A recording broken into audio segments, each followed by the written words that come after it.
আমি আসলে প্রথমে ধন্যবাদ দেই। আমি একটা বেসরকারি কোম্পানিতে জব করি।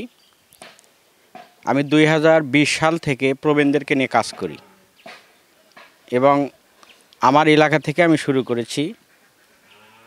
এরই ধারাবাহিকতায় আমি ৩টা জিনিস অব্যাহত রেখেছি। একটা হচ্ছে যে যারা বয়স্ক লোক এদের চিকিৎসা ক্ষেত্রে আমি বেশি গুরুত্ব দিচ্ছি এবং আমি প্রতি মাসেই একবার করে চিকিৎসা মেডিকেল ক্যাম্প আমি তাদেরকে করি এবং আমি বেলতলিতে একটা আমাদের এলাকায় একটা ঘর নিয়েছি, সেখানে কিছু মেডিকেল ইকুইপমেন্ট দিয়েছি।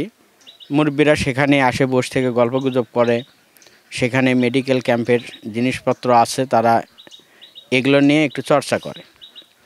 শীতের কম্বল, শীতের মধ্যে আমি শীতের কম্বল দেই এই কারণেই, আমাদের এলাকায় আগে দেখা যাচ্ছ যে মা বোনেরা কাঁথা সেলাই করতো গরমের মধ্যে, এখন এই প্রচলন আর নাই। এখন বয়স্ক লোক তাদের যত টাকা পয়সাই থাক, যখনই তারা বিছানায় পড়ে যায় তারা অনেক অসুস্থ হয়ে যায় এবং অনেক অসহায় হয়ে যায়। এখনকার যে ছেলের বউয়েরা আধুনিকতা হওয়ার কারণে শ্বশুরের ঘরে কাঁথাও থাকে না। তো আমরা একটু ভালো মানের কম্বল আমরা প্রতি বছরই দিয়ে থাকি এবং আমরা এই বছরে যাকে দিচ্ছি পরের বছর আর তাকে দেই না। এইভাবে আমরা প্রত্যেকটা ঘরে ঘরে যাই, কারণ এই কম্বলটা পেলে ওই লোকের জন্যে একটা সুবিধা হবে যে অসহায়তার কারণে তারা কাউকে কিছু বলতেও পারে না।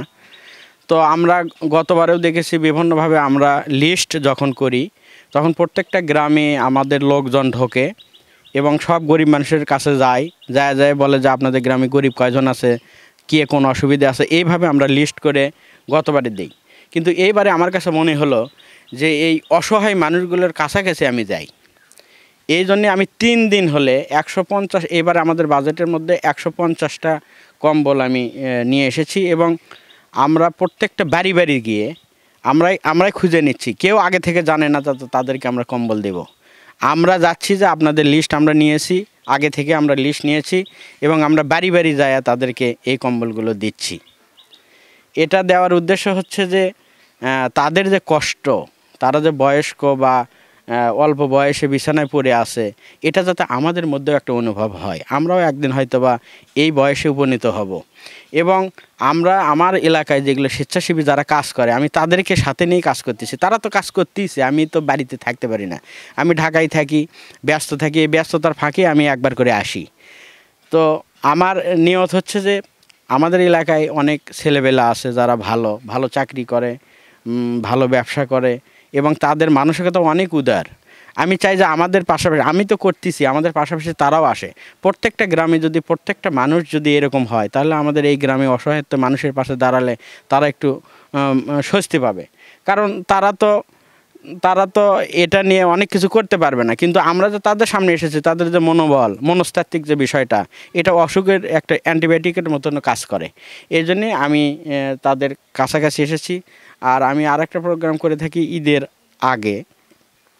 আমরা যেমন প্রত্যেকটা পরিবার একটা ভালো খাবার খায়, এই জন্যে আমরা যারা বিধবা বা যারা মেয়েদেরকে বিয়ে দিয়েছে, এখন স্বামীর বাড়ি চলে গেছে, এখন অসহায়, আমরা তাদেরকে ঈদের মধ্যে একটা খাবার দিয়ে থাকি। এই 3টে প্রকল্প আমি ব্যক্তিগত উদ্যোগে আমি এটা পরিচালনা করি। এটা আমার পেশা নয়, এটা আমার নেশা। তো আসলে এই নেশা থেকেই আমরা এই মানুষের দ্বারে দ্বারে আসি এবং আমার এই ফান্ডটা, এটা আমিও ব্যক্তিগতভাবে কিছু পার্টিসিপেট করি। আমি সিটিজেন ডেভেলপমেন্ট ফাউন্ডেশন নিয়ে কাজ করি, এখান থেকেও কুচিয়ে হয় এবং আমার কিছু শুভাকাঙ্ক্ষী আছে যারা মানুষের কল্যাণে কাজ করতে চায় কিন্তু সময় পায় না, এবং তাদের বিশ্বস্ততায় আমি এই ফান্ডগুলো সংগ্রহ করে থাকি আর কি। এবং বিশ্বস্ততার সহিত আমি এই কাজ করি এবং আমার এই কাজটা খুব আন্তরিকভাবে আমি করি। সরকারিভাবে তো আমাদের এলাকার যে জনপ্রতিনিধি আছে তারা তো দেয়ই।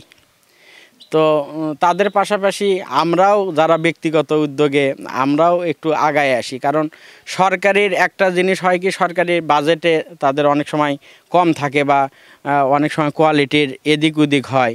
আর আমরা যখন ব্যক্তিগতভাবে দেব, আমার আত্মীয়, আমি ভাই মনে করি, আমার আত্মীয়, আমার গ্রামের প্রতিবেশী হিসেবে, আমার এলাকার প্রতিবেশী হিসেবে যখন আমরা দেব, তখন একটা জিনিস, ভালো জিনিস দেব, যাতে তারা এটা নিয়ে বারবার মানে নিজের শান্তি পায় আর কি। প্রথমে ধন্যবাদ দিব সিডিএফ ডেভেলপমেন্ট ফাউন্ডেশন প্রতিষ্ঠাতা পরিচালক আব্দুল আলিম ভাই। উনি দীর্ঘদিন ধরে আমাদের অঞ্চলে কিচক ইউনিয়নে কাজ করে আসতেছেন, প্রবীণ থেকে শুরু করে সকল শ্রেণীর লোকজনের জন্য।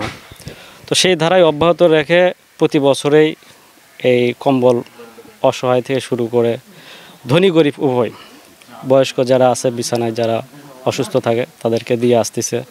ইনশাল্লাহ এবারও দিচ্ছে। তো তার সাথে কাজ করতে পেরে খুবই ভালো লাগে। আর স্বেচ্ছাসেবী হিসেবে বিভিন্ন ফাউন্ডেশনের সাথে জড়িত আছি এবং আমারও ব্যক্তিগত ফাউন্ডেশন আছে, কাজ করে আসতেছি। এগুলো একটা ভালো লাগা কাজ করে। যখন মানুষের বাড়ি বাড়ি যাই খোঁজখবর রাখি, তখন অন্যরকম একটা ভালোবাসা কাজ করে। তো সেই জায়গা থেকে আমরা চেষ্টা করি সর্বসময় মানুষের পাশে দাঁড়ান এবং তাদের কাছে যাওয়া, সুখ দুঃখের গল্প শোনা। তো সেগুলো শোনার পরে ইনশাল্লাহ আমরা আলিম ভাই কাছে ইনফর্ম করি যে এটা করলে ভালো হবে বা এভাবে করেন। তারপর উনি উদ্যোগ নেওয়ার পরে আমরা সবাই ইনশাল্লাহ সেই কাজে অংশগ্রহণ করি। এটা দীর্ঘদিন ধরে চলতেছে, ইনশাল্লাহ আজীবন পর্যন্তই চলমান থাকবে। কেউ কিছু দেয়নি, পায়নি, আজকে প্রথম পেলাম। সাহায্য করার জন্য আসিছে। হ্যাঁ, আশীর্বাদ করবো না কা, আরও আশীর্বাদ করো বা ভগবান যেন আরও ভালো হয়, দিতে পারে যান 10 জনা। হ্যাঁ, অবশ্যই চাইতো আমি অবশ্যই।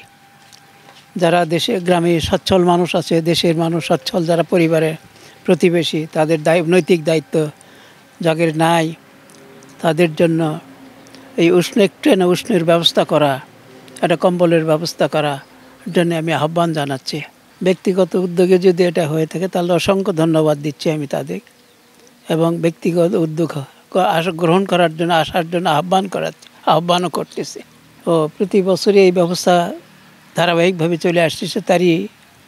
তারই একটা বহিঃপ্রকাশ বা এই কম্বল বিতরণের অনুষ্ঠান আয়োজন হয়েছে। কর্তৃপক্ষ যারা করছে তাদের ধন্যবাদ দিচ্ছি।